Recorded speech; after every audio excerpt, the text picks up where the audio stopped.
किसी ने बड़ी कमाल की बात कही है कि ईश्वर अगर मांगा हुआ हमें दे देता है तो अच्छा है, लेकिन अगर मांगा हुआ हमें नहीं देता है तो शायद हमारी मांग से वो बेहतर देना चाहता है, इसलिए हमारा मांगा हुआ हमें नहीं देता। इसलिए कभी भी उस ईश्वर पर ब्लेम नहीं लगाना चाहिए, दोष नहीं लगाना चाहिए, क्योंकि ईश्वर सदा बेहतर ही देना चाहता है। Hi guys, I am Manish Srivastava.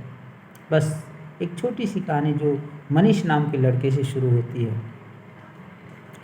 Manish एक ऐसा बच्चा था जो पहली से 8वीं तक कोई भी ऐसा कक्षा नहीं थी जिसमें 2 बार वो न पढ़ा हो, अर्थात हर बार फेल होता चला गया। 8 तक वो फेल ही होता रहा, 9 10th में फेल होता रहा।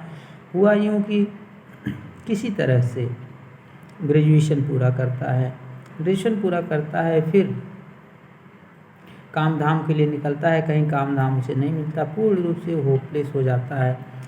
सोचता है कि कहीं काम तो करना है, तो क्यों न स्कूल में ही पढ़ाते हैं। स्कूल में जाता है, किसी तरह से उसे नौकरी मिल जाती है स्कूल में पढ़ाने के लिए, लेकिन इसका पढ़ाने का जो ढंग था ऐसा होता है कि उसी दिन उसकी विदाई हो जाती है, अर्थात वो स्कूल से निकाल दिया जाता है। इसी दौरान क्या होता है कि इसकी शादी एक श्वेता नाम की लड़की से हो जाती है। श्वेता अत्यंत गंभीर, शालीन और हर परिस्थितियों को समझने वाली औरत थी। फिर उसे एक फैक्ट्री में नौकरी लगती है। चूँकि इसका दिमाग उतना ठीक नहीं था, लेकिन नौकरी लगती है, नौकरी पे रख ली भी जाती है ऐसे, और फिर क्या होता है वहाँ से भी वो निकाल दिया जाता है। दुखी मन से आता है घर पर। श्वेता इसे समझाती है। उस फैक्ट्री में और भी लोग थे, लेकिन उनके कितना आपके अंदर वो होशियारी नहीं थी। होशियारी कहाँ से आएगी जब आपने काम नहीं किया। इसलिए निराश होने की ज़रूरत नहीं, कहीं और प्रयास करते हैं। फिर मन में सोचता है कि फिर हम पढ़ाने का काम करेंगे, लेकिन ऐसे बच्चों को पढ़ाएंगे जो गूंगे हो और बहरे हों। इसके पीछे सिर्फ इसका एक मकसद था कि मतलब गूंगे बहरे लोग न सुन पाएंगे, न शिकायत कर पाएंगे, तो हो सकता है मैं सफल हो जाऊं। तो इसलिए वह गूंगे बहरे के स्कूल में पढ़ाता है। और इस बात का ध्यान रखना, वो गूंगा बहरा वाला स्कूल खुद इसकी पत्नी का रहता है, जो इसे नहीं बताती रहती है। उसमें पढ़ाता है और इतना बेहतर से उस स्कूल का रिजल्ट आता है कि वह खुद अपना स्कूल खोलता है, और उस स्कूल की जितनी गतिविधियां हैं, जितने क्रियाकलाप है, उससे अन्य स्कूल वाले सीखने लगते हैं। और उसी स्कूल से इस मनीष ने कई स्कूल डाले, धीरे धीरे आगे बढ़ता गया, और बढ़ते बढ़ते करोड़पति अरबपति में बदल गया और एक बेहतर ज़िंदगी व्यतीत करने लगा। एक दिन मनीष ने पूछा श्वेता से, जो उसकी पत्नी थी, कि मैं इतना निराश था, लेकिन तुमने मेरा साथ दिया। ऐसा क्या था तुमने जो मेरे अंदर देखा और फिर मुझे प्रेरित की? तो बताती है, बहुत पॉइंट वाली बात है, ध्यान से सुनिएगा। वो बताती है कि ईश्वर ने जितने भी लोगों को पृथ्वी पर बनाया है, सब में कुछ न कुछ खास है।